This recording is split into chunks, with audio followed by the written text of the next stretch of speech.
Hey everyone, and welcome to this explainer. Today, we are going on a journey deep into the dark, snowy forests of Slavic folklore to uncover the true meaning behind the seasons.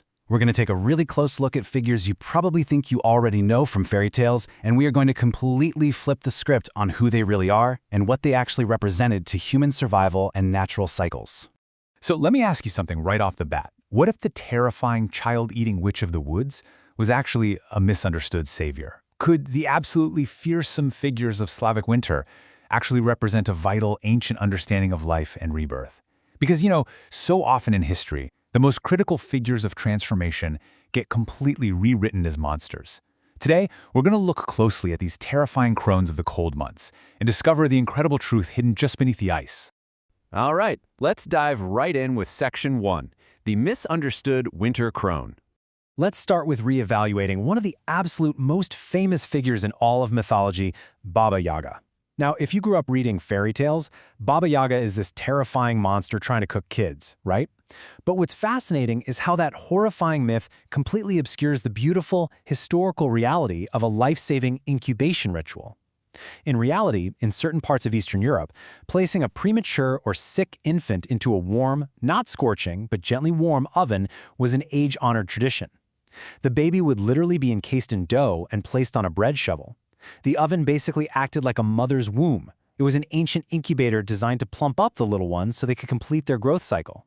So far from being a demon, she was a baba. That means a wise, highly skilled old woman who usually acted as a midwife. She guarded the threshold between the living and the dead. In the old folklore, the heat of the hearth she tended was meant to literally burn away disease, sending it right up the chimney. She was the keeper of both the water of life and the water of death, holding this ultimate immense power to heal and transform.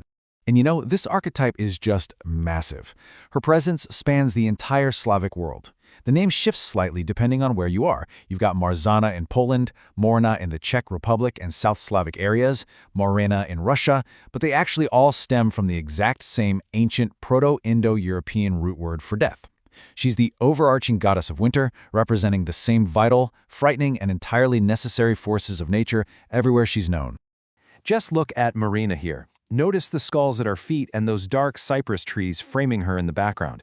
That perfectly symbolizes the sorrow and barrenness of the cold months that she rules over. The cypress is an evergreen, sure, but it is almost universally associated with graveyards and mourning. She's pale, dressed in this dark, ragged clothing, walking the earth to bring the absolute silence of winter. But here's the kicker. She wasn't always this way. Which brings us to Section 2, a tragic divine romance.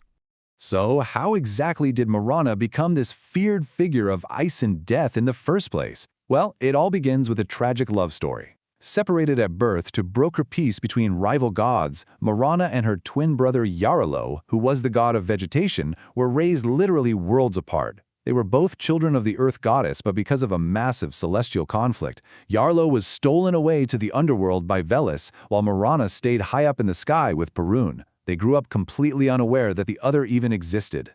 Here's where it gets really fascinating. The changing of the season, it's actually the narrative arc of their tragic relationship, going from the fierce passion of spring all the way to the bitter betrayal of autumn. When they finally met in the realm of the living as young adults, they fell deeply in love and were married at the absolute height of summer. But Yarilo was unfaithful. In a fit of devastated rage, Morana struck him down with a scythe. Now, it sounds brutal, I know, but his blood actually watered the autumn harvest, ensuring that humans would have food for the winter. After this, though, she is left completely and utterly broken. With Yarilo gone back to the underworld, Morana is left to wander alone. Her heavy, slumped posture reflects that inescapable sadness, and her immense grief literally freezes the earth. She doesn't become the crone out of pure evil. She becomes the crone out of profound heartbreak and isolation. The frost, the snow, the bitter cold, they are the physical manifestations of her pain. Okay, moving on to Section 3, the Wrath of Winter. So this profound heartbreak builds into the fearsome folklore that we recognize today. The heartbroken goddess takes on the terrifying visage of an old hag with claws, punishing the world with deadly cold and sickness. Her sorrow hardens into bitter, bitter rage. The ancient myths describe her literally teaming up with ice giants, bringing terrible avalanches, howling winds, and completely barren fields. She becomes everything humans must hide from just to survive the dark half of the year. And her influence is so deeply ingrained that it's baked into the language itself. The very root of her name, mort, meaning death, actually gives us the modern Slavic words for nightmare and plague. As the Nochna Mora, she's said to literally sit on a person's chest while they sleep, suffocating them with bad dreams.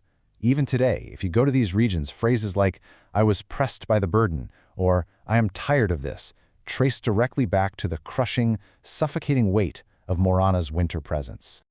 Now for Section 4, Drowning the Goddess. But hey, winter can't last forever, right? Which led our ancestors to develop some truly fascinating rituals to survive her reign.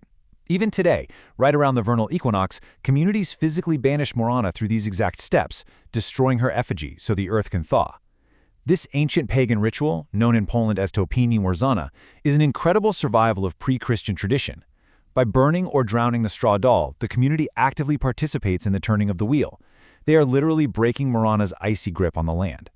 And you know, the destruction of Morana is an absolute necessity. Her death makes way for Vesna, the goddess of spring, maintaining the vital balance of nature. You simply cannot have the womb without the tomb. Morana has to retreat into the underworld so that Vesna can return with the blooming flowers and the warmth.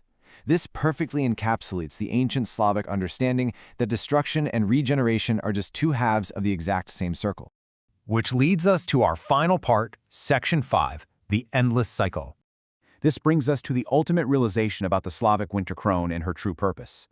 That part of you that dies is that which holds you back from becoming who you should be, the better you. Think about that for a second. Whether she is Baba Yaga or Morana, her gift of death is actually a gift of transformation. She's clearing away the dead wood so new life can grow. The winter crone doesn't bring death merely for the sake of suffering. The dormancy of winter is exactly what allows the soil to rest, recover, and become fertile again. She burns away the disease. She freezes out the impurities. She is a necessary ending. So, as we wrap up this explainer today, I want to leave you with this thought. Embrace the lessons of the winter crone. Ask yourself, what needs to end in your life for a new season to begin? Next time you face a bitter ending, or maybe you just feel stuck in your own personal winter, remember Morana and Baba Yaga. Sometimes our old habits, our beliefs, or our situations literally need to fall apart or be cast into the fire so that we can emerge stronger, healthier, and ready for our own psychological spring. Thank you so much for hanging out and exploring this amazing mythology with me today. I'll catch you in the next explainer.